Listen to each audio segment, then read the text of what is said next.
welcome to my channel. Happy December. We're finally approaching the new year, and I think that this is such a great time to really stop and analyze the previous year and everything that you've learned and everything that you've accomplished, and give yourself a nice pat on the back because I'm sure you did great, even if things don't look exactly like you want them to, or they didn't go exactly as you planned.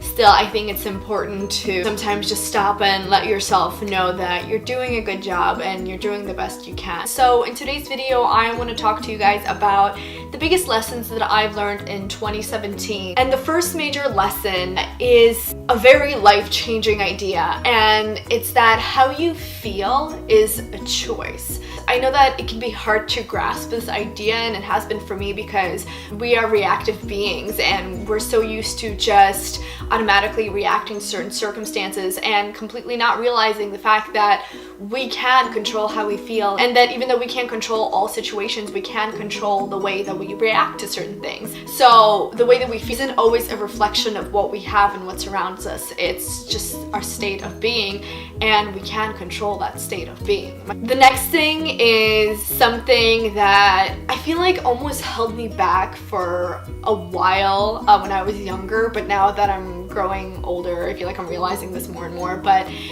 do what brings you actual joy and not just what looks pretty in your head. I don't know if this is gonna make sense to everyone, but this has definitely been something that I've dealt with a lot.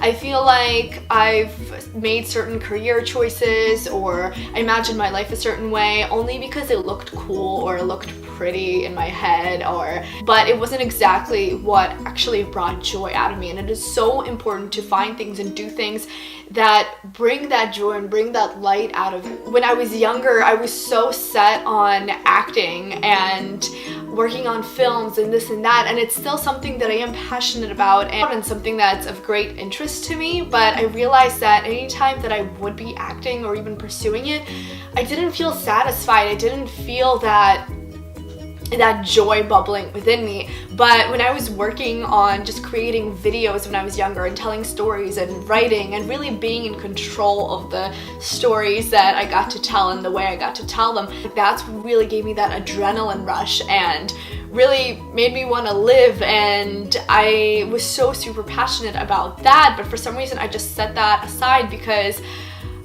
I just decided that, well, acting is a cool thing, you know, and it does deal with telling stories, so it must be something that I want to do. So it just looked so fun and so cool, but I totally ignored the fact that when I was actually doing it, like, I was just so filled with insecurities and feeling like I'm a little bit out of place. But I completely ignored that fact until I finally got back to doing videos, and I'm like, yeah, no, I feel like this is how you're supposed to feel. When you're doing something that you love, you're supposed to be filled with joy. And even though it obviously comes with hard work, it's still hard work that in the end of the day brings you that satisfaction and that peace of mind. And so I think it's really important to analyze what it is that truly just makes you bubble with joy and excitement, and try your best to do those things as much as possible. The next thing that I want to talk about has just been super life-changing, and I am someone who has dealt with a lot of anxiety, overwhelming thoughts, intrusive thoughts, and if you've ever dealt with them too, you know that a lot of the time you just feel like you're a prisoner of your own mind. Like, you're just jailed in your head and there's nothing you can do. You're just drowning in thought and anxieties and worries. This is something that I really started to understand a couple years ago when I read the book Untethered Soul, which I highly recommend. That you are not your thoughts, and you don't have to associate with your thoughts. You don't have to be drowned by your thoughts. You have the power to choose which thoughts you want to focus on, what you want to associate with, and just who you want to be. And I think that is such a freeing idea. And this is not something that happens overnight, but this is definitely something to think about and start practicing. And a good example is that if you walk into a library and you randomly pick out a book, you open it up and it's something that you hate, it's something that doesn't make you feel good, you don't have to necessarily start associating with that book. You're not that book. You have the freedom to put that book down, put it away, and go and pick another book that makes you feel better. Same with your thoughts.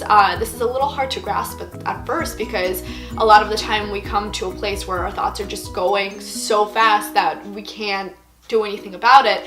But once you start realizing it and just becoming more and more conscious of what it is that you're thinking, it's going to get easier and easier to actually control what you think. And so I think the best thing to do is just understand that thoughts are going to keep happening, and you can have all kinds of thoughts. It is your job to just accept them and just let them flow like clouds are floating in the sky. But you choose what thoughts make you feel good and which thoughts you want to associate with and focus on. That is in your power and in your control, and you don't have to be a slave to your thoughts. The next thing that I've come to realize is that how you feel is way more important than how you look. And again, this is something that might be a little hard to maybe come to terms with, because especially nowadays we're so about, materialistic things and the physical things and just obsessing over how we look, how we dress, our body types, etc.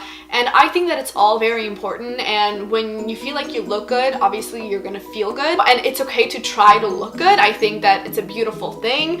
However, I think that it's really important to not get stuck on focusing on the physical and understand that you're going to be most attractive when you feel good, when you're accepting, when you're confident. I personally feel like the people that I find most attractive are not necessarily people with the best facial features or with the hottest bodies, but there's something that goes so much deeper than that, and they might not necessarily have a perfect face or dress in the best way, but there's just a light that shines through them, and that's what really makes a person captivating and attractive and interesting, mesmerizing. I think it's just that self-acceptance, self-love, just that self-care and confidence that shines within you. And so instead of stressing so much about changing your physical features, focus more about feeling good and allowing your energy to flow freely and allowing that inner light to shine that comes from acceptance and allowing yourself to be who it is that you really are. Next idea is that any judgment is self-judgment. That's about it. If someone is being negative towards you, if someone's judging you or hating on you, in the end of the day, that's just their own negativity, and it's probably something that they feel about themselves. If you're judging other people, really analyze why you're doing it and try to figure out if it's you trying to cover a certain insecurity or making yourself feel better by putting someone else down, and try to refocus yourself into something a little more positive. And I know that we can all judge, we can all criticize and be negative at times. It's okay, we're humans, but I think it's also important to really catch ourselves and just learn to refocus onto something a little more positive. And remember that if someone's being mean to you, if someone's judging you or hating on you, in the end of the day, it's their own negativity, and you cannot judge someone from a happy, positive state of mind. So the next lesson is that you can't just jump from point A to point B. When you're trying to manifest something, accomplish something, become something, you can't expect it to happen overnight. And I've struggled with this. I have been a very impatient person for years, and I feel like that has held me back in a lot of areas of my life. And that's okay, because I've come to that realization, and now just switching my focus and my mindset, it's just been life-changing. We want to achieve our dreams now, and we want to be successful now. However, most of the time things don't happen that quickly, and it takes time to build up momentum and really get things going. So we can't just go from point A to point B. And I feel like a lot of the time for me, when I would try to jump from point A to point B, see that I can't do it, it would seem impossible, and I would just get so frustrated and just get in this struggle and feeling like I will never reach that point. What you can do, and what you do have control over, is taking baby steps. Try your best to take as many steps as you can, and one baby step after another, slowly but surely, you're gonna get to that point that you're trying to get to. It will happen faster than you know it. You might feel like it's taking forever to get moving, and it's just taking so much work, but then all of a sudden you open your eyes and you're exactly where you want it to be. So these are just some of the biggest lessons and realizations and ideas that I've had in 2017. I'm definitely going to be taking all of these with me to 2018. So leave a comment below and let me know what you guys have learned in 2017, what your biggest lessons have been, or what it is that you want to come to realize or understand. I would love to see your comments. Don't forget to like the video and subscribe. But I hope that you all have a beautiful, wonderful day and a beautiful, tremendous December and holiday season, and I'll see you in the next video.